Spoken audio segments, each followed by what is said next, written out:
Assalamualaikum warahmatullahi wabarakatuh. Di sini kami dari kelompok 2 akan menjelaskan tentang konsep dasar morfologi.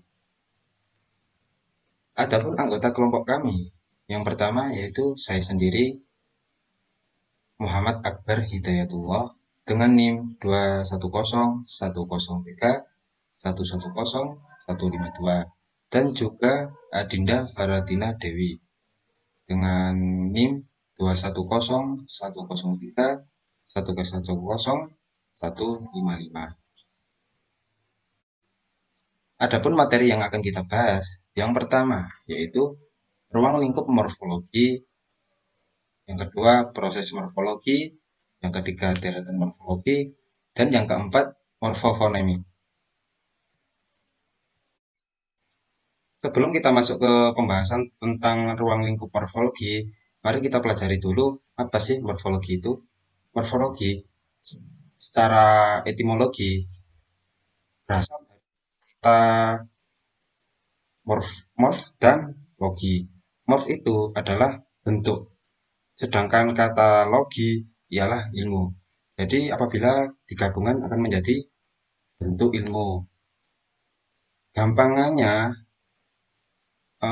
morfologi ini membahas tentang seluk-beluk perubahan kata, penambahan imbuhan, dan sebagainya.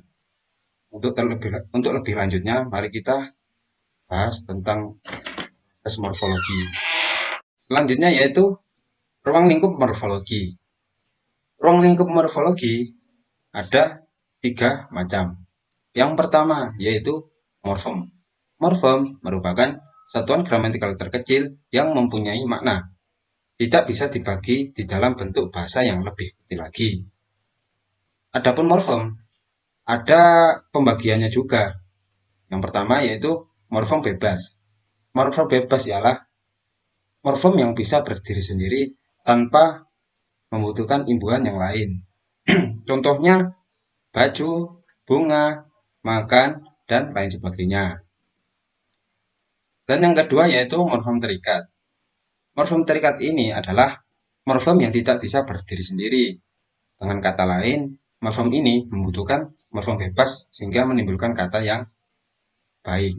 Contohnya ter, per, kan, an, men, dan lain sebagainya.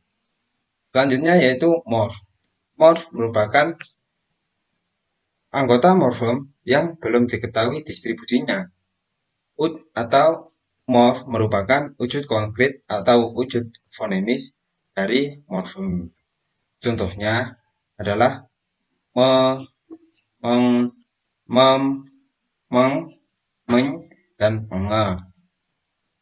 Dan juga ber, be, dan bel. Dan masih banyak lagi contoh-contoh morfem ini. Selanjutnya ialah almorf. Almorf merupakan nama untuk semua bentuk yang sudah diketahui statusnya. Contoh dari almorf ini adalah morfem men. Morfem men menghasilkan almorf me, men, mem, men, meng, dan menge. Dan morfem pen.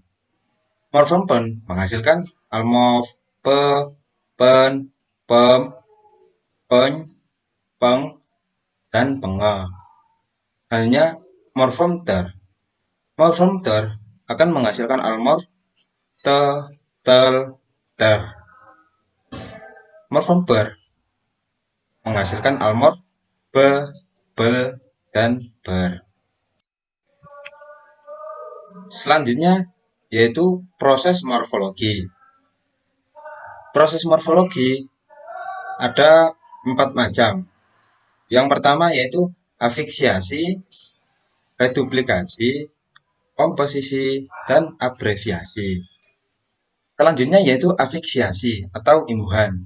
Afiksiasi merupakan proses pembentukan kata dengan menambahkan afiks pada bentuk dasar, baik bentuk dasar tunggal maupun kompleks. Adapun macam-macam afiksiasi atau imbuhan pertama yaitu prefiks atau awalan. Macam-macam prefiks ini adalah men, pen, di, ber, ter, ke, se, dan ber. Perhatikan contoh berikut. Contohnya men ditambah lawan akan menjadi melawan. Nah, me ini adalah prefiksnya. Dan seterusnya itu. Nah, ini coba lihat men ditambah sapu menjadi menyapu. Nah, kegunaan prefiks ini adalah perubahan kata dari kata S ke Y. Nah, perubahan ini merupakan contoh dari almorf. Kata tersebut akan mengalami proses perubahan bentuk kata, arti kata, dan perubahan golongan atau kelas kata. Contohnya, perubahan bentuk kata sapu ditambah men akan menjadi menyapu. Sapu menjadi menyapu. Dan yang kedua, perubahan makna kata. Sapu adalah alat untuk membersihkan. Sedangkan menyapu itu melakukan tindakan menyapu. Yang ketiga yaitu golongan kata atau kelas kata. Sapu itu menjadi kata benda, sedangkan menyapu menjadi kata kerja. Coba lihat ini. Kata men, N-nya kan kapital. Nah, huruf kapital ini menandakan bahwa nantinya akan berubah bunyi suara. Tergantung dari kalimat yang mengikutinya. Contohnya tadi, seperti sapu, menjadi menyapu. Nah, perubahan kalimatnya ialah sapu menjadi nyapu.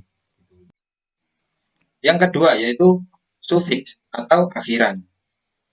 Sufiks ini merupakan imbuhan yang ditambahkan pada akhir kata. Adapun macam-macam sufiks diantaranya an, kan, nya, dan i. Contohnya sufiks an. Misalnya dalam kata sayuran, pegangan, ayunan, dan makanan. Sufiks a. Misalnya dalam memagari, memukuli, meninjui. Sufiks kan. Misalnya memberikan dan melemparkan. Sufiksnya misalnya dalam susahnya, berdirinya, dan masih banyak lagi contoh-contoh sufiks-sufiks ini. Selanjutnya yaitu infiks atau sisipan. Infiks merupakan morfem yang disisipkan di tengah kata dasar. Adapun macam-macam infiks adalah L, R, dan M. Contohnya infiks L, misalnya geletar. Nah, dalam kata aslinya ialah getar. Ditambah infiks L menjadi geletar. Itu loh, di huruf setelah G ada kata L. Nah, L ini adalah infiks atau sisipan. Selanjutnya infiks R. Misalnya gerigi. Adapun kata awalnya ialah gigi. Berhubung ditambah infiks R, maka akan menjadi gerigi. Selanjutnya seruling. Seruling ini dari kata asli suling. Ketambahan dari infiks menjadi seruling. Yang selanjutnya infiks M. Misalnya gemuruh dari kata huruf.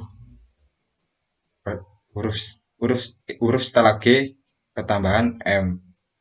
Dan juga gemetar dari kata getar. Pertambahan di tengah kata dasar. Yaitu getar menjadi gemetar. Selanjutnya yaitu konflik. Konflik merupakan gabungan antara awalan dan akhiran.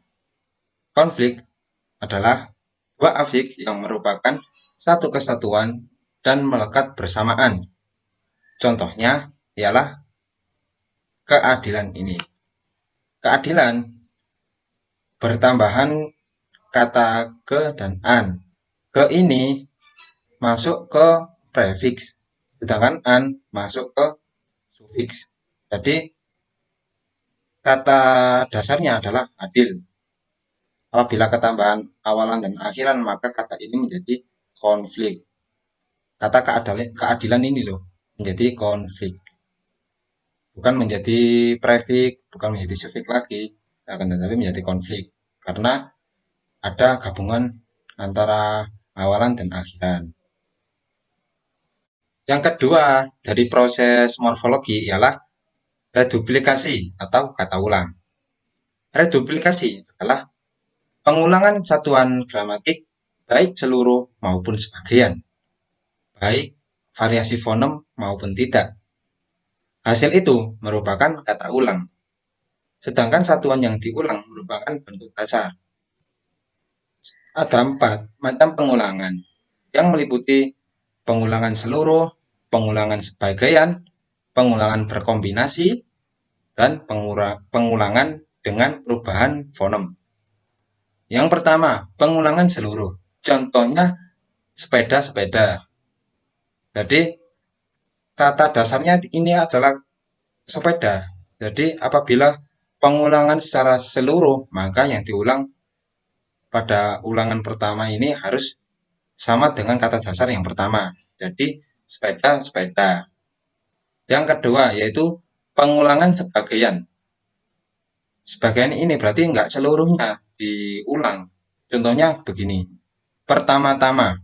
Lah, kenapa kok enggak pertama-pertama? Karena pengulangan tersebut masuk ke bagian sebagian. Jadi pertama-tama. Dan ada contoh lagi ini, menari-nari. Kenapa kok enggak menari-menari?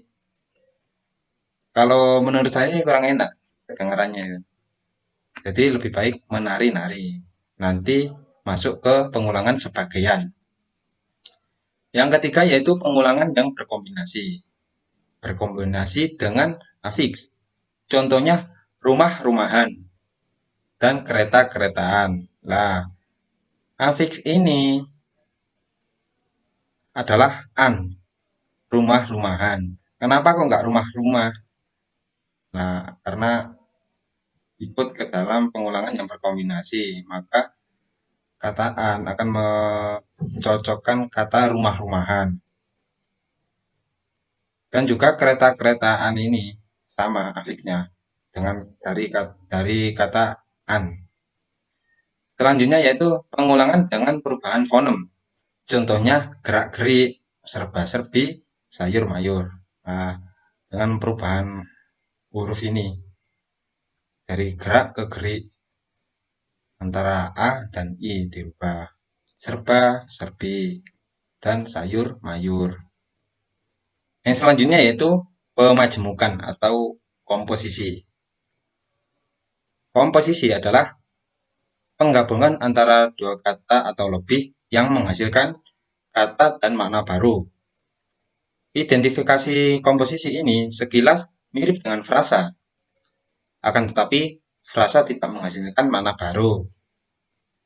Adapun cara membedakan antara komposisi dengan frasa, berikut adalah ciri-ciri dari komposisi, sehingga kita dapat membedakan antara frasa dan komposisi. Yang pertama, yaitu memiliki makna baru yang tidak persis dengan fungsi masing-masing unsurnya. Contohnya kata kambing tambah hitam, menjadi kambing hitam. Kambing hitam ini bermakna sumber masalah. Dan contoh kedua, yaitu kambing hitam itu milik Akar. Lah, kambing hitam di sini bermakna kambing yang berbulu hitam. Gitu. Jadi, meskipun katanya sama, tapi maknanya beda. Yang pertama maknanya itu sumber masalah, yang kedua kambing yang berbulu hitam. Selanjutnya yaitu memiliki satu fungsi sintaksis. Apa sih sintaksis itu? Sintaksis adalah ilmu tata kalimat yang menguraikan hubungan antar unsur bahasa untuk membentuk sebuah kalimat. Contoh dari hal ini adalah ibu kota Indonesia berada di Jakarta. Ibu kota menduduki satu subjek saja. Bukan hanya ibu saja yang akan menjadi subjek, akan tetapi ibu kota menjadi satu subjek. Selanjutnya yaitu unsur-unsurnya tidak dapat disisipi kata lain. Contohnya rumah sakit. Bentuk rumah dalam kalimat tersebut bermakna tempat berobat. Jika bentuk itu disisipi kata orang menjadi rumah orang sakit, maka bentuk itu bukanlah komposisi. Yang keempat, tidak dapat diperluas. Kata majemuk tidak bisa diperluas dengan imbuhan di satu kata saja. Jika harus memakai imbuhan, harus diletakkan di awal dan di akhir untuk mengapit kedua kata untuk membentuknya.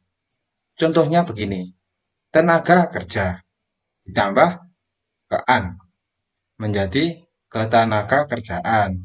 Jadi kalau mau menambahkan imbauan harus di awal dan di akhir sehingga membuat kata itu bisa terbentuk menjadi sebuah kalimat. Contohnya ketenaga kerjaan ini tidak bisa ketenaga kerja atau tenaga kerjaan nggak bisa, harus ditambahi di awal dan di akhir jadi ketenaga kerjaan. Selanjutnya ialah urutan kata tidak dapat ditukar. Contoh dari ini adalah papan tulis. Tidak bisa tuh menjadi tulis papan. Mungkin bisa, tapi akan berubah maknanya. Selanjutnya dari proses morfologi ialah abreviasi. Abreviasi adalah proses pemendekan satu atau beberapa bagian leksem dan juga kombinasi leksem sehingga jadilah bentuk baru yang berstatus kata. Adapun abreviasi ini ada 5 macam. Yang pertama akronim. Akronim merupakan proses pemendekan yang menggabungkan huruf atau suku kata atau bagian yang lain ditulis dan dilafalkan sebagai sebuah kata yang sedikit banyak memenuhi kaidah fonetik bahasa Indonesia. Contohnya ABRI atau Angkatan Bersenjata Republik Indonesia. LAN, Lembaga Administrasi Negara Indonesia. Yang kedua yaitu singkatan. Singkatan adalah bentuk yang dipendekkan yang terdiri atas satu huruf atau lebih yang dilafalkan dengan per huruf. Contohnya DKI, DPR. Loh, bedanya apa sih? Akronim sama singkatan ini kan sama-sama disingkat awalannya itu. Nah, bisa kita garis bawahi bahwa cara membacanya ini berbeda. Contohnya ini, ABRI. Kenapa kok gak ABRI? Sedangkan singkatan ini dibaca per huruf, kalau akronim langsung satu kata. Nah, singkatan ini kan dibacanya contoh ya DKI. Kenapa kok nggak dibaca I atau per gitu? Singkatan ini bacanya DKI dan atau DPR gitu. Jadi bacanya per huruf. Kalau ABRI huruf ini disatukan menjadi satu, nanti dibacanya menjadi kata. Contohnya LAN. Kenapa kok gak LAN? Karena ikut ke akronim. Jadi dibaca satu kata menjadi LAN, ABRI, itu. Selanjutnya yaitu kontraksi. Kontraksi ini adalah proses pemendekan yang meringkas leksem dasar atau gabungan leksem. Contohnya seperti ini. Rudal adalah sebuah pemendekan dari leksem peluru dan leksem kendali. Yang kedua yaitu takkan. Takkan ini adalah pemendekan dari kata tidak dan akan. Yang selanjutnya yaitu penanggalan. Penanggalan ini adalah proses pemendekan yang mengekalkan salah satu bagian dari leksem. Contohnya, prof, bu, pak. Jadi prof ini berasal dari kata profesor.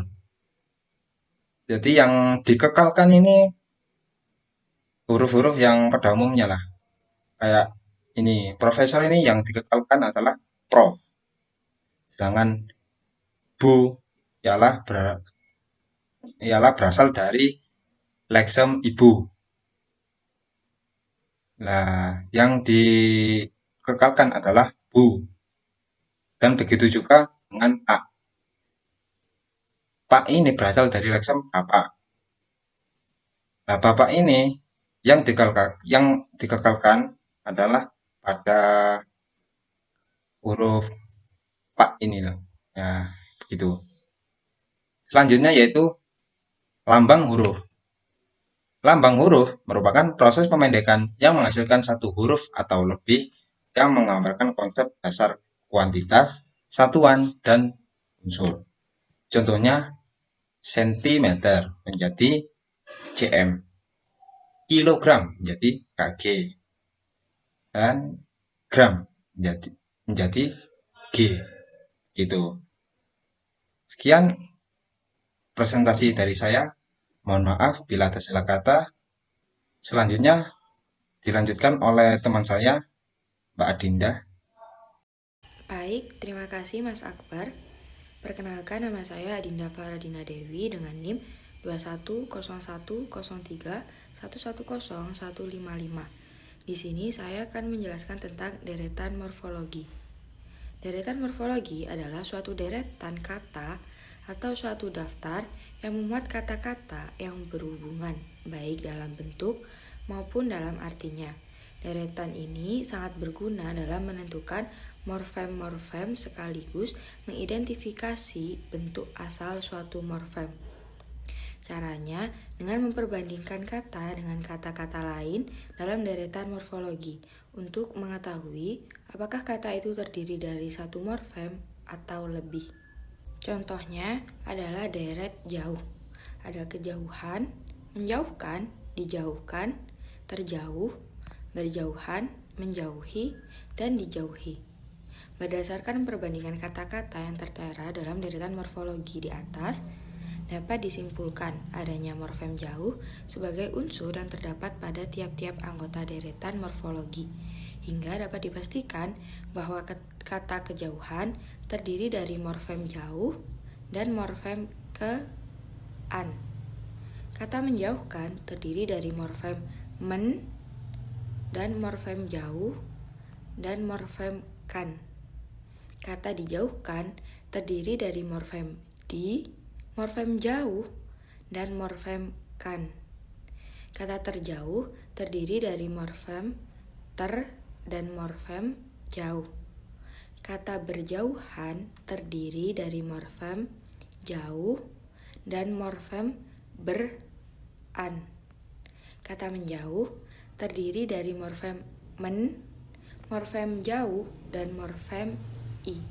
Kata dijauhi terdiri dari morfem di, morfem jauh, dan morfem i. Agar lebih jelas lagi, bisa diperhatikan contoh-contoh berikut ini. Ada deretan, datang, dan sesuai. Deretan datang adalah berdatangan, kedatangan, mendatangkan, didatangkan, mendatangi, didatangi, dan datangkan. Cara untuk menentukan morfemnya seperti yang sudah saya jelaskan di morfem jauh yang tadi. Deretan sesuai ada bersesuaian, menyesuaikan, disesuaikan, penyesuaian, persesuaian, kesesuaian, berkesesuaian, dan sesuaikan. Adanya morfem datang dan juga sesuai sebagai unsur yang terdapat pada tiap-tiap deretan, seperti yang sudah saya jelaskan tadi. Berikut saya akan menjelaskan tentang morfofonemik. Morfofonemik bisa diartikan sebagai keterkaitan morfologi dengan fonologi. Morfofonemik merujuk kepada kaidah-kaidah mutasi, satu bunyi yang dapat merubah satu bunyi ke bunyi yang lain, atau mengganti satu bunyi dengan yang lainnya. Morfofonemik membahas kajian mengenai terjadinya perubahan bunyi atau fonem sebagai akibat dari adanya proses morfologi, baik proses afiksasi, reduplikasi, maupun komposisi. Kaidah morfofonemik dalam bahasa Indonesia bisa dibagi menjadi pemunculan fonem, pelepasan fonem, peluluhan fonem, pergeseran fonem, dan perubahan fonem. Hal ini terjadi sebagai akibat dari adanya proses morfologi, baik proses afiksasi, reduplikasi, komposisi, dan abreviasi. Contohnya pada kata lambai plus an yang berubah menjadi lambaian, yaitu pemunculan bunyi luncur Y. Yang pertama, saya akan menjelaskan sedikit tentang pemunculan fonem. Pemunculan fonem ini adalah proses yang paling banyak terjadi. Fonem yang muncul sama tipenya atau homorgan dengan fonem awal dalam morfem dasar. Perubahan ini menimbulkan alomorf dari morfem yang bersangkutan. Contohnya pada kata me plus baca yang sama dengan membaca memunculkan fonem M.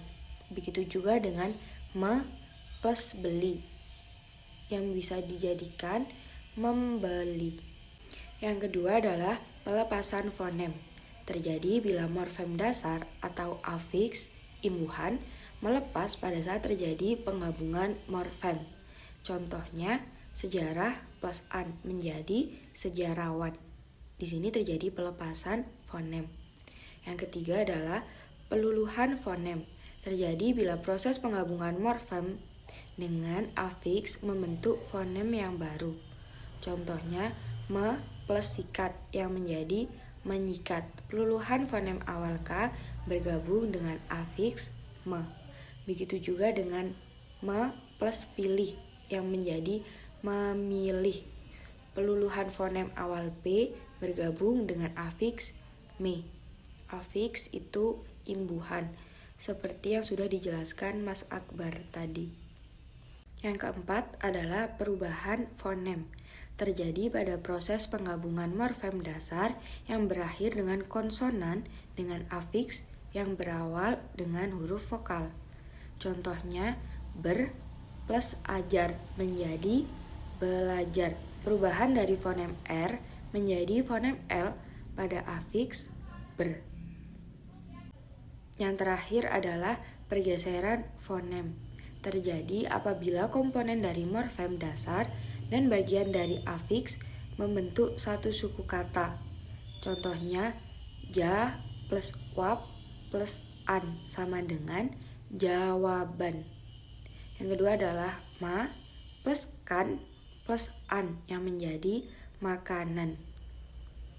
Sekian presentasi dari kelompok 2. Kurang lebihnya mohon maaf. Terima kasih.